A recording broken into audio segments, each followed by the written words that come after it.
तमाम हमारे आदर्श, हमारे क्रांतिकारी इस गोंडवाना भूभाग की ग्राम मालेगांव की धरती को सेवा जोहार करता हूँ। और तमाम हमारे युवा साथी और हमारे बहने, हमारे तमाम वरिष्ठ साथी जिनकी बदौलत ये कार्यक्रम सफल हुआ, मैं उन सभी का तहे दिल से धन्यवाद करता हूँ, धन्यवाद करता हूँ। और जोरदार आप सभी लोगों के साथ ये कार्यक्रम सफल नहीं होता, इसलिए मैं आप सभी युवाओं से अपील करना चाहता हूँ कि एक बार जोरदार हमारी माताएं, हमारे बहनें, आप सभी लोगों की बदौलत ये कार्यक्रम सफल हुआ, इसलिए आप सभी लोग धन्यवाद के काबिल हैं। आप सभी लोग अपने लिए तारीफ करिए। मैं हमेशा युवाओं से और हमारे समाज के लोगों से बोलता हूं कि मुझे पीछे बैठने वाले और पीछे दिखने वाले लोग बिल्कुल भी पसंद नहीं। तो जितने भी हमारे साथी हैं जो पीछे खड़े हैं, जितनी भी हमारी बहनें हैं, वो पांडा खाली पड़ा है, वो बैठ जाएगा। ज्यादा समय नहीं लूंगा, 5 मिनट दूंगा। इधर से भी हमारे साथी हैं, उनसे भी निवेदन करूंगा, आप सब लोग सामने चले जाए, सभी लोग।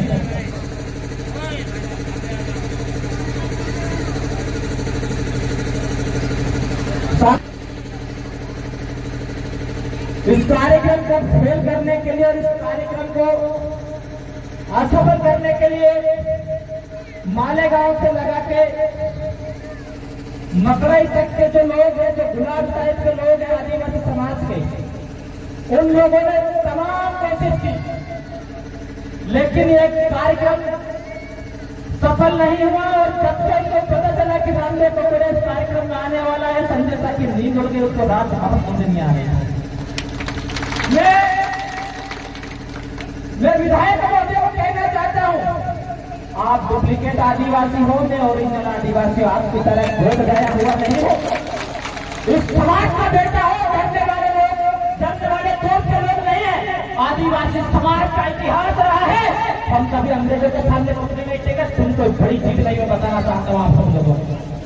और इस कार्यक्रम को रोकने के लिए इस समाज के यहाँ के जो लोग हैं, मैं उनको कहना चाहता हूँ, चाहे वो शिक्षक हो, चाहे वो किसी भी पार्टी का लोग हो, एक आपके बीच में ये अधिकारी बैठे हैं और यहाँ पे कोई मालेगांव के अंदर कोई बीजेपी का गुलाम है जो शिक्षक तो गवर्नमेंट की नौकरी से करता है और हमारे टैक्स से पैसा जाता है और गुलामी बीजेपी के करता है। मैं उसको भी कहना चाहता हूँ, ये समाज सब कुछ देख रहा है और इस समाज सबसे सर्वश्रेष्ठ है। जितने समाज में चाहे समाज आपको निकाल देगा, पार्टी रहे ना रहे, संगठन रहे ना रहे, लेकिन उस समाज जिंदा रहना चाहिए। मैं हमेशा ये बात कहना चाहता हूँ, अगर ये समाज रहेगा तो आपको नौकरी मिलेगी, ये समाज जिंदा रहेगा तो आप विधायक बनोगे। अगर ये समाज खत्म हो गया तो आप चपरासी भी नहीं बन सकते। मेरी बात को गारंटी के साथ आप याद रखिए। जितने भी लोगों को नौकरी लगी है वो आरक्षण की बदौलत लगी है, रिजर्वेशन की बदौलत लगी। यहाँ पे अधिकारी कर्मचारी लोग भी बैठे हैं। मैं पूछना चाहता हूँ आप सब लोगों से, मैं पूछना चाहता हूँ मालेगांव के समाज के लोगों से, क्या आपके सब समाज के ऊपर अत्याचार होता है? संजय से लड़ाई लड़ने आता है क्या? आता है क्या? राता माटी के अंदर लड़ाई लड़ने संजय से आया था क्या? दुर्गा प्रसाद आया था क्या? अभिषेक आया था क्या? जब वो समाज के अत्याचार में नहीं हो आते हैं तो इनका समाज में क्या काम है? लात मार के बाहर निकालो और जिस जहां से आए हैं वहीं पे इनको पहुंचाओ। मैं आप सब लोगों से कहना चाहता हूँ, समाज के नाम पे एक गुलाम टाइप के लोग धब्बा है, ऐसे लोगों की मदद हमारी बहनों को नंगा करके घुमाया जा रहा है। आप कल्पना करिए, आजाद भारत देश के अंदर हमारी बहनों को नंगा करके घुमाया जा रहा है। बलात्कार सुना होगा, हत्या सुनी होगी, लेकिन आजाद भारत देश के अंदर किसी महिला को नंगा करके नहीं घुमाया गया। लेकिन भाजपा के शासनकाल में हमारी बहनों को नंगा करके घुमाया जा रहा है। हम उसका कहना चाहते हैं, हम संविधान से बने हुए हैं, वरना जो आदिवासी समाज की बहनों को नंगा करके जलाने की कोशिश करते हैं, हम इनको सारों को बीच चौराहे में जलाने की क्षमता रखते हैं, लेकिन हम संविधान से बने हुए हैं। मैं इस कार्यक्रम को सफल बनाने के लिए जो युवाओं ने तैयारी की, मैं उन तमाम युवाओं को धन्यवाद देना चाहता हूँ, उन तमाम युवाओं को नमस्कार करता हूँ और मैं युवाओं को हमेशा कहता हूँ,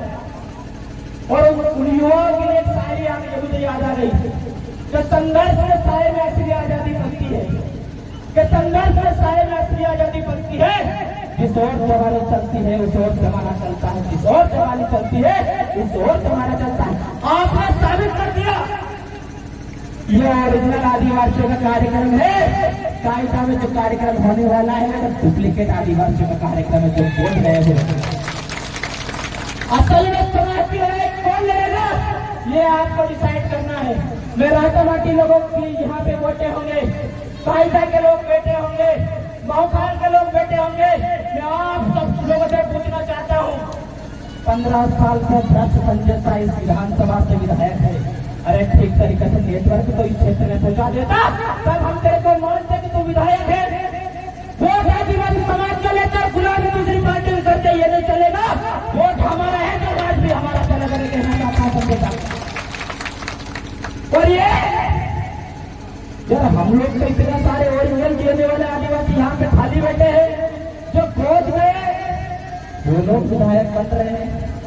ये नहीं चलने वाला है। ये सीट अगर ओरिजिनल आदिवासियों के लिए आरक्षित है तो यहाँ पे ओरिजिनल आदिवासी विधायक बनेगा। और हम कहना चाहते हैं संजय सर कि आपका समय खत्म हो गया, ओरिजिनल आदिवासी का समय आने वाला है। आप आपका मेरे विचार मांग लो। साथियों, मैं विश्व आदिवासी दिवस के साप्ताहिक कार्यक्रम में यहाँ पे पहुंचा हूँ और आज सरकार से आप सभी लोगों ने एक हौसला करके यहाँ पे मुझे बुलाया। मैं आप सभी लोगों का धन्यवाद हूँ। मैं कुछ लाइनें आप सभी को बताना चाहता हूँ, क्योंकि जिस विषय को लेकर हम लोग यहाँ पे पहुंचे हैं उस विषय पे बात होना बहुत जरूरी है। संयुक्त राष्ट्र संघ की पहली बार में विश्व आदिवासी दिवस को लेकर बैठे हैं। आखिर हम लोग विश्व आदिवासी दिवस क्यों मनाते हैं? आजाद भारत देश के अंदर विश्व आदिवासी दिवस मनाने की आवश्यकता क्यों पड़ी? खास करके युवा इस बात को ख्याल रखे, पता चले कि मैंने बोला इस कान से निकाल दिया। हम लोग इस विषय को लेकर आए हैं, उस चीज का होना बहुत जरूरी है। हमारे लोगों तक उस चीज को पहुंचना बहुत जरूरी है। पहली बार संयुक्त राष्ट्र संघ ने यूएनओ के अंदर 90 देशों के आदिवासी एक साथ होकर मंच में आए। 1982 में पहली बार संयुक्त राष्ट्र संघ की बैठक हुई और पहली बार संयुक्त राष्ट्र संघ ने चिंतन किया कि आखिर पूरे भारत और 90 देशों के अंदर जो आदिवासी है उनके ऊपर जो अत्याचार बढ़ रहे हैं, उनकी जो संस्कृति खत्म हो रही है, उनके जो रीति रिवाज खत्म हो रहे हैं, उनके जो अधिकार खत्म हो रहे हैं, उनके जो मानव अधिकार खत्म हो रहे हैं, उसको सुरक्षित कैसे किया जाए, इस विषय को लेकर संयुक्त राष्ट्र संघ में वहां पर चर्चा हुई। और उसी को लेकर कि आदिवासी समाज के ऊपर अत्याचार किस प्रकार से रोका जाए, उसी को लेकर संयुक्त राष्ट्र संघ ने पहली बार 1984 को विश्व आदिवासी दिवस घोषित किया और स्विट्जरलैंड के जनेवा में पहली बार विश्व आदिवासी दिवस घोषित किया। और विश्व आदिवासी दिवस में यह आदिवासियों को संदेश दिया कि आप कभी नहीं हो, आप शेर हो, शेर, आप इस देश के मालिक को। यह संदेश विश्व आदिवासी संयुक्त राष्ट्र संघ ने दिया। शेर की खाल फेरने से कुत्ता कभी शेर नहीं बन जाता, शेर की खाल फेरने से कभी कुत्ता शेर नहीं बन जाता। शेर बनने के लिए, आदिवासी होने के लिए पैदा होना पड़ता है, कहना चाहता हूं। और आज हमारी हालत आपको पता है किस प्रकार से। टाइगरों की ज्यादा चिंता है सरकार को, आदिवासी की चिंता नहीं है। बांध बनाने के नाम पे आदिवासी का विस्तार किया जा रहा है, टाइगर पालने के नाम पे आदिवासी का विस्तार किया जा रहा है, कुत्ता पालने के नाम पे आदिवासी का विस्तार किया जा रहा है। हमारी हालत तो जानवरों से भी ज्यादा बेहतर हो गई। मैं कहना चाहता हूँ सरकारों से, मैं कहना चाहता हूँ तमाम भाजपा के लोगों के कि हमारे अंदर बिरसा मुंडा का खून जिंदा है। जिस दिन दिमाग खराब हो गया, जिस दिन तीर उठाले तुमको भागने के रास्ता नहीं मिले, मैं कहना चाहता हूँ सरकार के लोगों को, हम लोग शांत स्वभाव और संविधान को मानने वाले लोग, इसका गलत फायदा न उठाया जाए। और एक थे यहाँ से लगा के मेल घाट से लगा के मालेगांव तक टाइगर प्रोजेक्ट बनाने की तैयारी कर रही है सरकार। और हमारे निकम्मा कड़ा विधायक संजय शाह इसके एक बार से खिलाफ आवाज उठाने को तैयार नहीं है। ऐसे व्यक्ति को हमको बताना है जो समाज के साथ नहीं है उसका समाज में कोई काम नहीं है, उसका समाज में कोई काम नहीं है। इस बात को हमको ध्यान रखना है। साथियों, जो लोग मेरे ऊपर उंगली उठाते हैं, जो लोग बोलते हैं कि रामदेव गोड़े ने क्या किया है समाज के लिए, मैं आप सब लोगों से पूछना चाहता हूँ, कानपुरा से लगा के राजा माटी से लगा के महागांव तक के लोग यहाँ पे मौजूद है।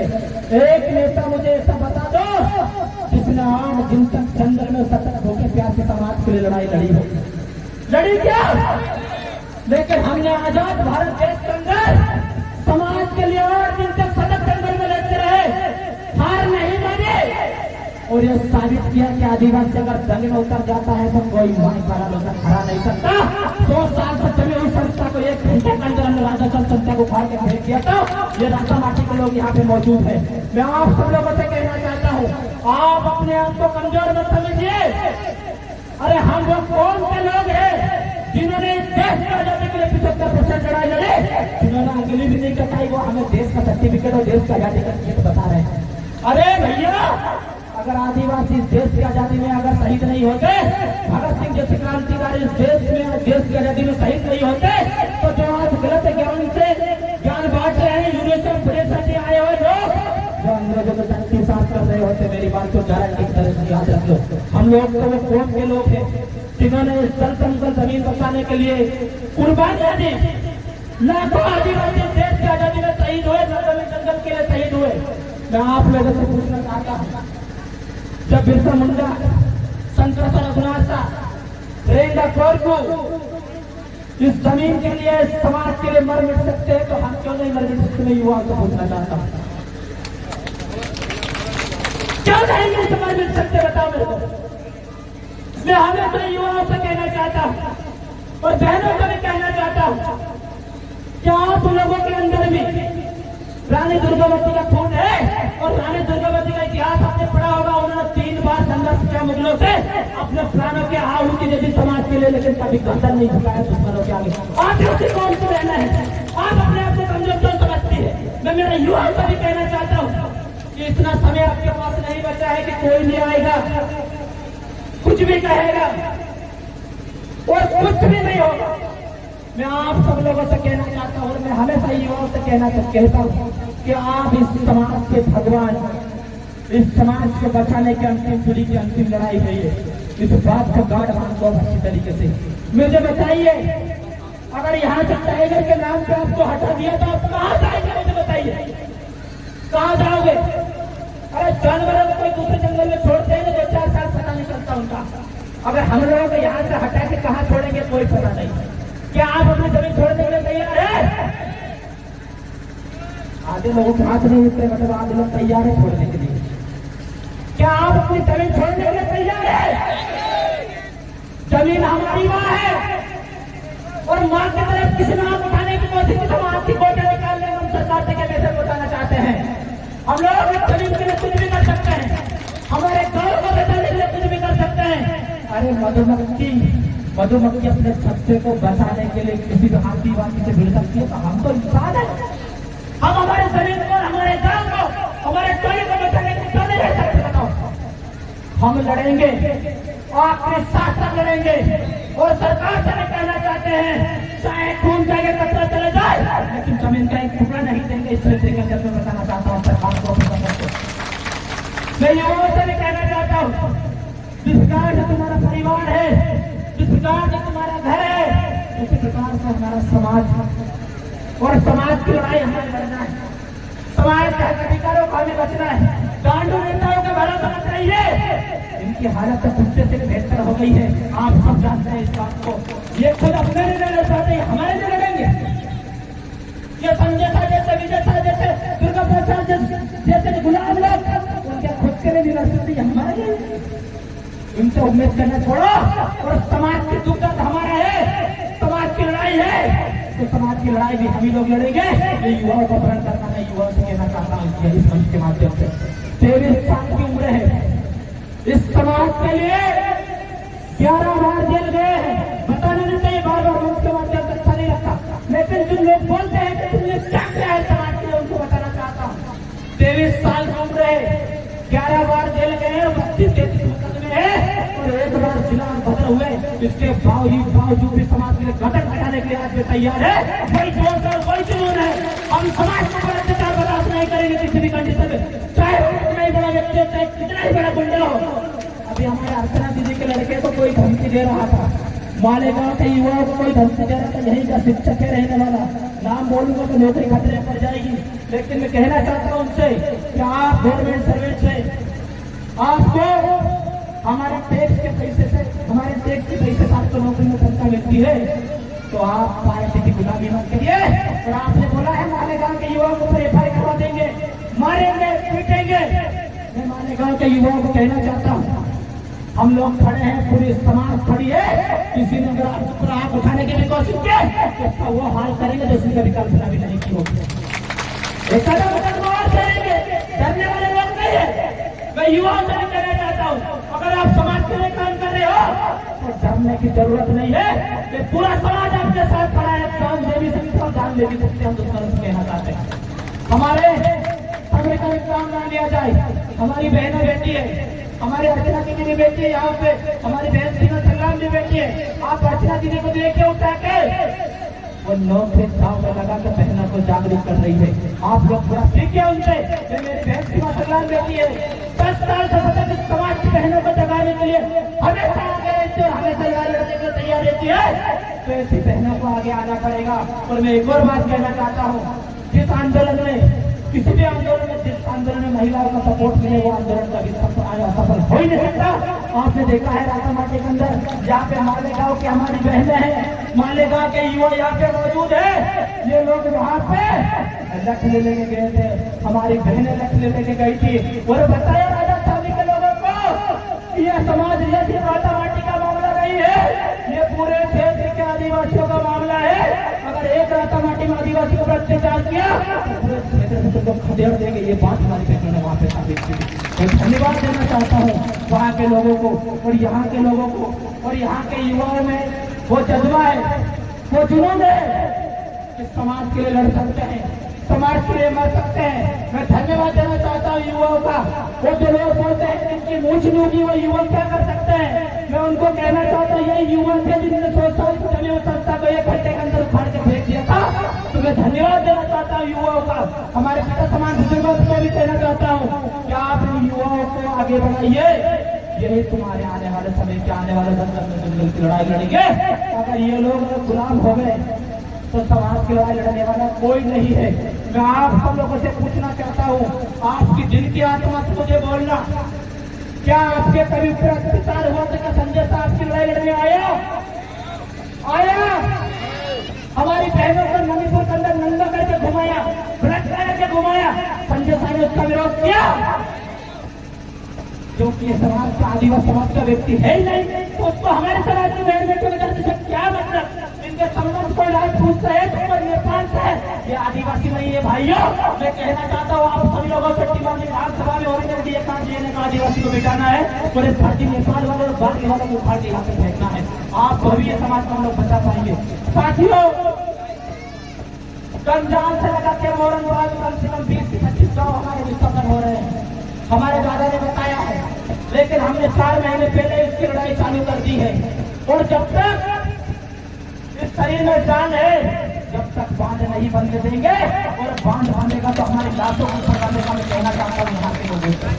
और सरकार से भी कहना चाहता हूँ, इतनी आसानी से तो जानवर अपना क्षेत्र नहीं छोड़ता। हम तो आदिवासी है, इस देश के मालिक है, इस जमीन के लिए हमारे बापों ने कुर्बानी दी है।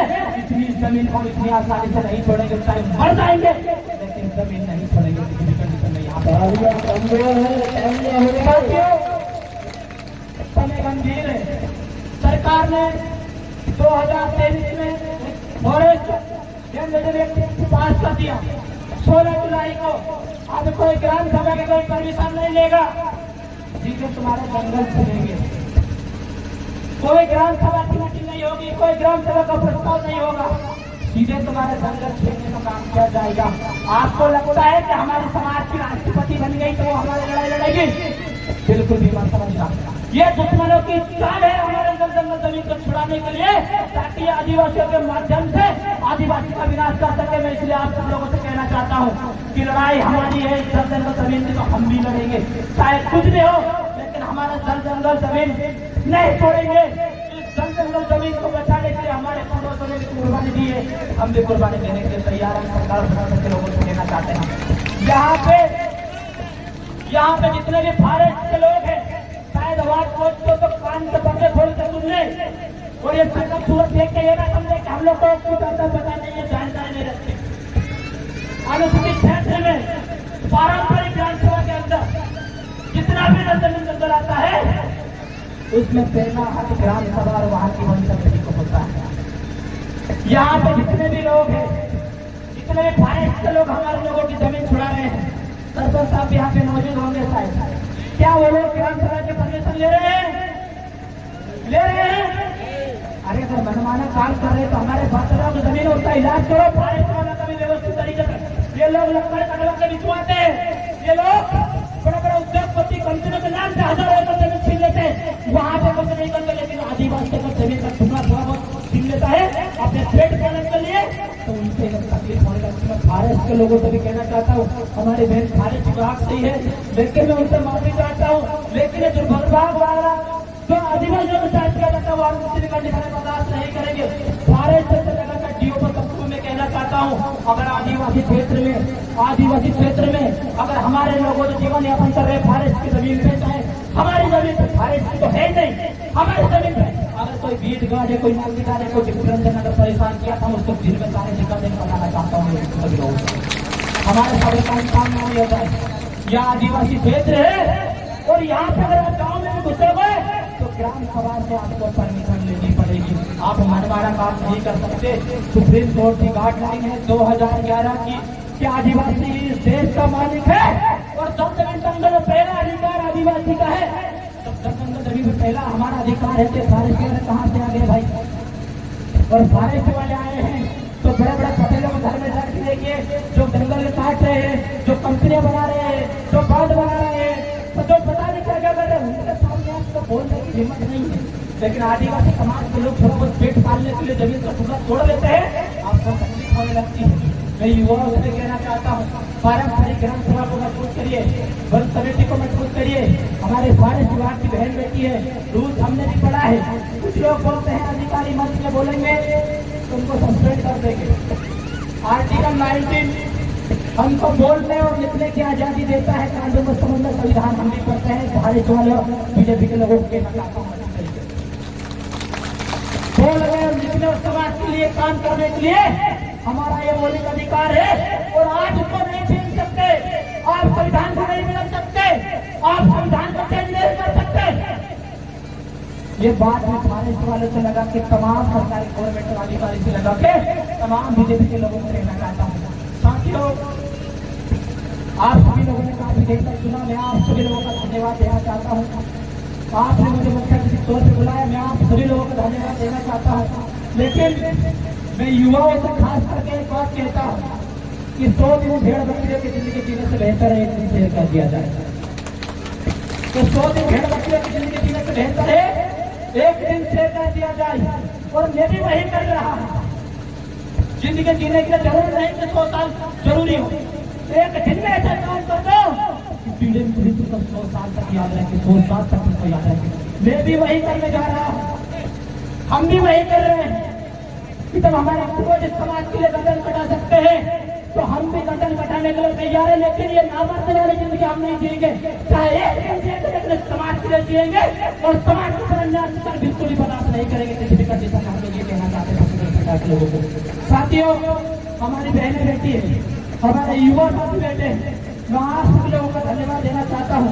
लेकिन एक और बात आपको से कहना चाहता हूँ कि इस कान से सुना और इस कान से निकालने का समय गया। हर पीला गमछा वाला आपका भाई नहीं, हर भगवा गमछा वाला आपका भाई नहीं। आपको विभीषण लोगों को भी पहचानने की आवश्यकता है। एक कौन विभीषण है?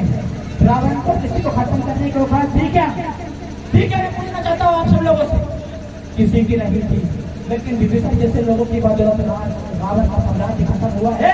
हमें भी विभीषण जैसे लोगों को पहचानने की आवश्यकता है और उनको अगर आप पहचानते हैं, एक और बात बताना चाहता हूँ, जो व्यक्ति गलत को बर्दाश्त करता है, जो व्यक्ति गुनाह को बर्दाश्त करता है, वो भी मेरे नजर में गलत है। हमारे पूर्वजों ने सिखाया है, ना हम गलत देखेंगे न कभी गलत बर्दाश्त करेंगे।